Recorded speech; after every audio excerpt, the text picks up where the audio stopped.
நம் நாட்டில் கடவுள் என்றால் உதவி செய்கிறவர் என்று பொருள்படும். அதனால் ஏறக்குறைய எல்லா கடவுளுக்கும் துவக்கம் என்பது ஒன்று உண்டு. உதாரணமாக சொல்ல போனால், சங்கரர் என்ற கடவுளை ஆதி சங்கரர் படைத்தார்.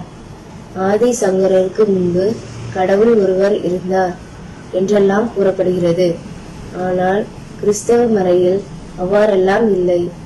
ஏன் அவ்வாறு இல்லை என்றால், கிறிஸ்தவ மறையில் கூறப்படும் கடவுள் என்பவர் மனிதனுக்கு உதவி செய்வதற்காக தோன்றியவர் அல்ல.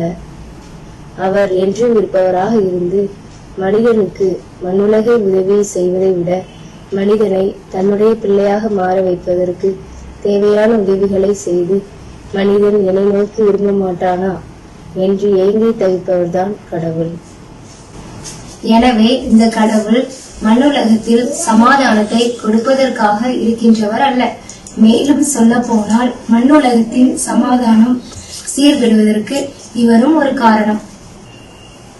எப்படி என்றால், தன் குடும்ப உறுப்பினர்களின் விருப்பத்தை சோதிப்பதற்காக சாத்தானை படைத்து மண்ணுலகில் எல்லா விதமான பிரச்சனைகளையும் ஏற்படுத்தி அந்த பிரச்சனைகளை காணும் மனிதர்கள் கடவுளை நிந்தை அவமானம் செய்து கடவுளின் பிள்ளையாகத்தான் மாற விரும்பாததை வெளிப்படுத்துகிறார்களா என்று சாத்தானை சோதிக்க சொன்னது கடவுள்தானே.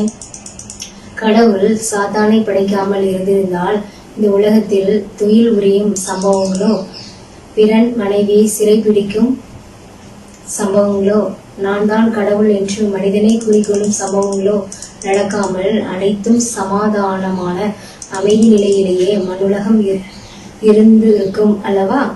அவ்வாறே இருக்கும் மண்ணுலகில் அமைதி சீர்கெட்டு போக கடவுள் ஏன் அனுமதிக்க வேண்டும் என்று பார்த்தால், கடவுள் என்ன கூறுகிறார் என்றால், பொன்னை உலையிலிட்டு குடமிடுவது போன்றுதான் என்று கூறுகிறார்.